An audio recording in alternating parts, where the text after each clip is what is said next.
अपनी शादी के बाद ये एक बात कभी भी किसी दूसरे को मत बताइएगा। मैं आपको बताऊं, ये गलती बेशुमार लोग किया करते हैं और इसके बाद वो पछताते हैं कि काश हमने ये बात किसी दूसरे को ना बताई होती, जिससे हमारा ये रिश्ता बच जाता। मैंने बेशुमार रिश्ते सिर्फ इस एक बात की वजह से टूटते हुए देखे हैं। शादी के बाद आपने अक्सर कपल्स में ये देखा होगा कि कोई बहस रहती है, लड़ाई रहती है, किसी चीज़ के हवाले से वो किसी एक पेज पे मत मानते, कोई बात नहीं मानते, किसी एक पेज पे नहीं आते और उनको अपने पार्टनर से किसी न किसी बात पे किसी न किसी वजह से मसला रहता है। और ये बेसिकली हर कपल के दरमियान होता है। ये ऐसा नहीं है, ये कोई भी इस दुनिया में ऐसा कपल नहीं है जो 100% परफेक्ट हो, कभी लड़ाई झगड़ा ना हो। हर कपल में कभी ना कभी किसी ना किसी बात में कोई ना कोई ऐसी बात होती है कि उनके दरमियान किसी ना किसी बात पे झगड़ा रहता है। मगर गलती कहाँ पे होती है, ये मेन पॉइंट है। ये गलती तब होती है जब मियाँ बीवी अपना कोई मसला किसी थर्ड पर्सन, किसी थर्ड बंदे से शेयर करते हैं, उसे इन्वॉल्व करते हैं, उसे अपने मुतल्लिक दोनों मियाँ बीवी के दरमियान जो बात हो उसको उस थर्ड पर्सन से शेयर करते हैं।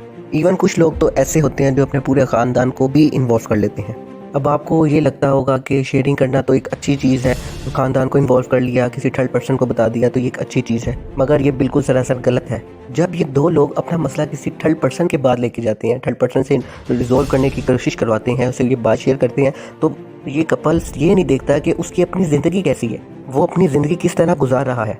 दूसरे नंबर पे उनकी राय क्या, इनकी ये जो कपल लड़ रहा है इनकी ज़िंदगी को क्या बचा सकती है। और थर्ड चीज़, अगर इन दो कपल ने आपस में जुड़ना ही है, तो साथ हमेशा रहना ही है, तो उस थर्ड पर्सन की वजह से अपना घर क्यों ख़राब करेंगे। कहीं वो थर्ड पर्सन जिसको इन्वॉल्व किया है, कहीं वो तो आपका माइंड वॉश तो नहीं कर रहा। कहीं ना कहीं उसकी वजह से ये मामला और मज़ीद ख़राब ना हो कि हम बाद में उसको क्या मुंह दिखाएंगे। हमने तो उसके साथ अपना ये सारा कुछ शेयर किया, अपना सारा इशू को बताया है, तो अगर हम दोबारा सही हो जाते हैं तो वो क्या सोचेगा, ये इसने मुझे क्यों अपना ऐसा मामला बताया। इसकी वजह से भी किसी थर्ड पर्सन को बताना सरासर गलत है। तो बात जो है वो ये समझने की है कि अपना मसला किसी थर्ड पर्सन से आपको शेयर करने की बिल्कुल भी ज़रूरत नहीं है।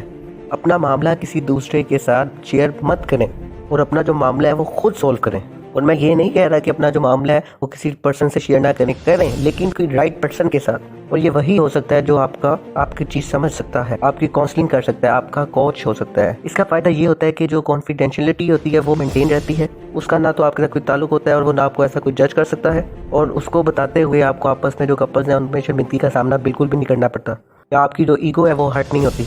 और ऐसा करने से जो कपल्स हैं, दोनों मियाँ बीवी होते हैं, उनमें कोई शर्मिंदगी नहीं रहती, वो दोबारा से अपनी लाइफ एक अच्छे तरीके से स्टार्ट कर सकते हैं।